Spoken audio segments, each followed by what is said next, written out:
In the eloquent words of the esteemed Roman statesman and orator, Cicero, to be ignorant of what occurred before you were born is to remain always a child. Profound wisdom indeed, for what is the worth of human life if it is not interwoven with the rich tapestry of our ancestors, preserved through the meticulous records of history? The yearning to unearth the past is an innate facet of human curiosity, granting us the capacity to introspect and comprehend the society in which we dwell. It is a common inclination for groups to resist any attempts to challenge their perception of their own history, preferring instead to uphold a glorified image of their past. Even in the realms of primitive, pre-literate cultures, myths and tales abounded, seeking to elucidate the enigmas surrounding the creation of the world, the origins of humanity, and the lineage of their forebears. Thus, the notion of history requiring invention may appear peculiar at first glance. However, upon closer examination of history as the exploration of past events, it becomes evident that the very act of invention was indispensable in its nascent development. Ancient societies, one and all, harbored a profound interest in their own historical narratives, laboring diligently to ensure the preservation of their legacy for future generations.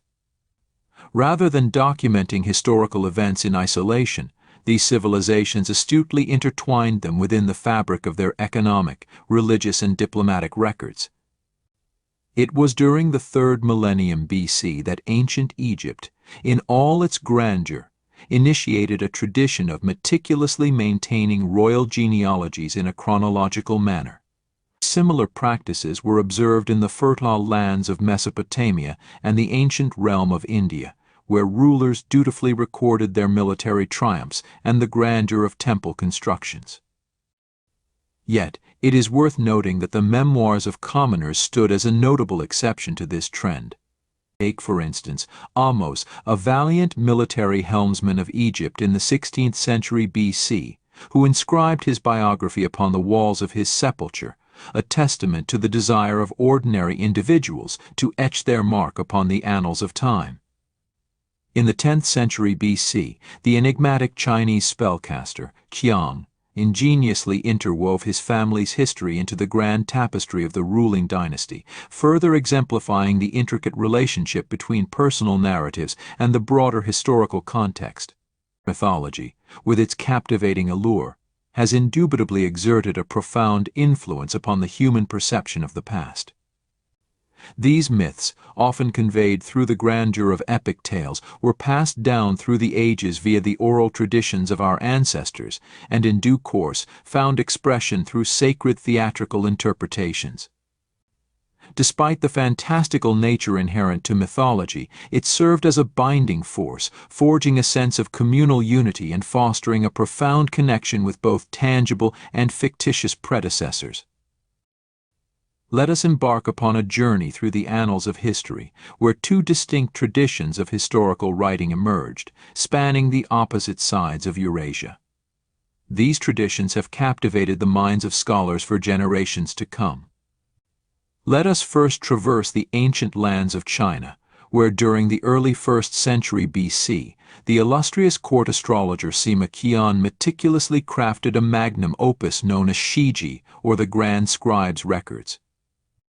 Within this formidable collection, one could find a veritable cornucopia of writings, ranging from insightful biographies of emperors and generals to detailed treatises on the construction of canals and parks. To organize the vast amount of information contained within, Sima Qian ingeniously devised chronological tables, offering a practical framework for navigating the labyrinthine depths of historical knowledge. Thus, history in China evolved into a valuable reference tool, complementing the comprehensive encyclopedic works of the time. This approach, firmly rooted in meticulous documentation, persisted for centuries, officially adopted in the 8th century AD and enduring until the dawn of the 20th century. Then it was replaced by a European tradition originating in ancient Greece. In Greece, the practice of documenting historical events, distinct from the realm of mythological tales, began to take shape during the latter part of the first millennium BC, hailing from the eastern Aegean area. Luminaries such as Hecataeus, Charon, and Hellanicus laid the groundwork, skillfully blending the art of storytelling with concise prose, regaling audiences with ancestral stories and captivating narratives of far-flung journeys. Yet it is the venerable Herodotus who stands tall as the primary originator, earning the esteemed title of the father of history from none other than the illustrious Cicero himself. Born in the 5th century BC in the city of Halicarnassus, nestled in the southwestern reaches of modern-day Turkey, Herodotus bore the lineage of a Carian heritage through his father Laxus, while his maternal uncle Pennius achieved renown as a celebrated poet. Political strife forced him to bid farewell to his homeland, embarking on a journey that would take him to the enigmatic lands of Egypt, perhaps even to the fabled city of Babylon, and the northern shores of the Black Sea. It was during this odyssey that Herodotus, with his insatiable thirst for knowledge, embarked upon the creation of his magnum opus, a monumental work that would come to be known as the Histories. In a stroke of linguistic brilliance, he bestowed upon it the very word, denoting the essence of research and inquiry.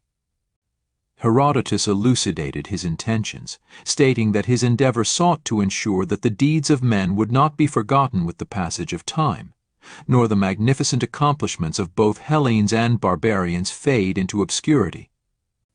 Above all, he sought to preserve the causes that fueled the fires of war between Greeks and Persians. In an era devoid of sprawling publishing houses, Herodotus faced the daunting challenge of presenting his work to the world. Drawing inspiration from the orators of yore, he took to the stage, captivating audiences with his eloquence and weaving together an intricate tapestry of stories.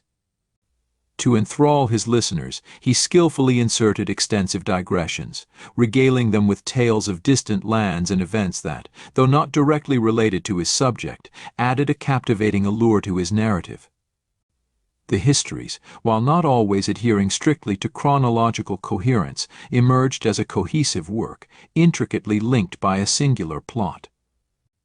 In essence, it can be said that Herodotus, in his audacious endeavor, birthed the very concept of the novel, a literary form that would captivate the imaginations of countless generations to come.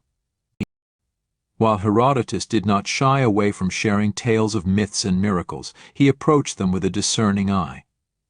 A prime example of his skepticism can be found in his mention of the legendary Neroi tribe, purportedly transforming into wolves.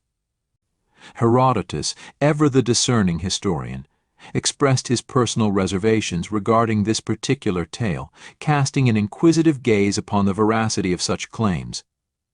Subsequent historians found themselves compelled to forsake the grandiloquent style of Herodotus, for it was fraught with prolixity and a plethora of digressions. One must not overlook the economic realities of the time, where the scarcity and exorbitant cost of writing consumables necessitated a more concise approach. It is worth noting that Herodotus, unlike his contemporaries, enjoyed the patronage of the Athenian state, a privilege that bestowed upon him material support that others could only dream of. Enter Thucydides, the audacious trailblazer, hailing from a prosperous Athenian lineage and ascending the political ladder as a staunch advocate of democracy. Legend has it that he imbibed the wisdom of Herodotus from a tender age, even engaging in conversations with the venerable historian. It is said that Herodotus himself, in a moment of prescience, remarked to Thucydides' father, "Your son possesses an insatiable thirst for knowledge." The conflagration between Athens and Sparta presented Thucydides with a golden opportunity to showcase his mettle as a military leader. Leading the Athenian fleet's expedition to northern Greece, he found himself confronted by a mere 800 Spartan soldiers. Astonishingly, despite the lack of engagement in battle, Thucydides managed to snatch defeat from the jaws of victory. This ignominious failure led to his banishment from Athens, a verdict delivered by the public through a democratic vote. Seeking solace in his Thracian estate, Thucydides found himself ensconced in a life of comfort, yet severed from direct communication with his fellow Athenians. It is here that the genesis of his magnum opus, later to be known as the History of the Peloponnesian War, took shape. Unlike the oral tradition of his time, Thucydides intended his work to be read rather than heard. This crucial distinction allowed him to adopt a concise and chronological approach, critically analyzing each significant fact that came under his discerning gaze. He referred to this rigorous study of the past as archaeology, a term that would later evolve to encompass a broader meaning. Notably, what sets Thucydides' opus apart from modern historical studies are the inclusion of speeches, a practice rooted in the rhetorical tradition of his era. Although attributed to other individuals, these speeches served as a canvas for Thucydides to interject his own personal reflections and justifications, thereby imbuing his work with a unique flavor. Alas, Thucydides' life was abruptly truncated before he could complete his monumental undertaking. Were it not for the steadfast dedication of Xenophon, another Athenian exile, his opus might have languished in obscurity.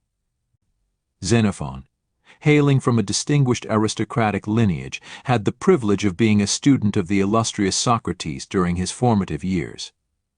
Later, he ventured into the realm of mercenary service in Persia, where his exceptional command skills shone brightly. However, his close association with the Spartan king Agesilaus rendered his return to Athens an impossibility. The Athenians, in their judgment, deemed him a war criminal and confiscated his property. Thus, Xenophon spent his remaining years in the embrace of Sparta and Corinth. A skilled author in his own right, Xenophon possessed a unique writing style that diverged from the democratic leanings of Thucydides. Nevertheless, while treading the path paved by his predecessor, he adopted a similar approach to historical writing, showcasing the enduring allure of analytical discourse among the ancient Greek historians, despite their individual idiosyncrasies. With the advent of Alexander the Great's conquests in the East and the rise of Hellenistic culture, history emerged as a widely popular form of literature.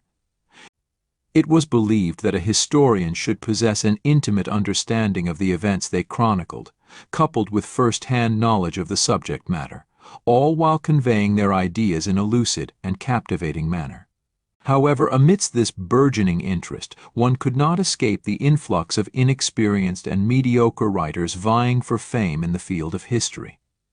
Satirist Lucian, ever the keen observer, took aim at those who prioritized flamboyant rhetoric over factual accuracy in their narratives. Instead, he extolled aspiring historians to draw inspiration from the venerable Thucydides. Yet, amidst this landscape, the Hellenistic era bore witness to the emergence of a historian who was hailed as equal, if not superior, to Thucydides himself. This luminary, known as Polybius, hailed from a lineage steeped in military strategy in Arcadia. His early years were marked by invaluable military and diplomatic experiences, interrupted by a 17-year sojourn in Rome as a hostage. Upon his release, Polybius embarked on a journey, traversing various lands and engaging in interviews with eyewitnesses to pivotal historical events. These encounters served as the foundation for his renowned opus. Titled History, spanning a staggering 40 volumes, Polybius's work primarily focused on the ascendance of Rome's dominance in the Mediterranean region. Like his contemporaries, Polybius firmly believed in the constancy of human nature. Through the meticulous analysis of past events, he sought to discern patterns and, in doing so, shape the future. His histories were characterized by a pragmatic and realistic approach, eschewing the conventional use of speeches that had become synonymous with Thucydides's oeuvre. Instead, Polybius meticulously examined facts, dissecting the roots, causes, and genesis of various historical occurrences. Even the Romans, with their own tradition of compiling annals, acknowledged their indebtedness to the Greeks in the realm of historical writing. Cicero himself conceded that the Romans had borrowed their approach from the Hellenic masters. Even during the Middle Ages, when descriptive chronicles held sway, the notion of history as a disciplined study persisted. Finally, during the Renaissance, historians once again found themselves guided by the examples set forth by the ancient authors, transforming themselves into intrepid detectives of the past. Thus, the ideas and methodologies laid down by the likes of Herodotus, Thucydides, Xenophon, and Polybius continued to exert their influence, evolving over time into the modern discipline of history. The rich tapestry of historical inquiry, spanning over 2 millennia, is replete with astonishing facts and remarkable insights. Yet, amidst this vast expanse, the very foundation and invention of history itself remain paramount in their significance. So, as we traverse the corridors of time, let us pay homage to these intellectual giants, for it is through their enduring legacy that we continue to unravel the mysteries of our collective history.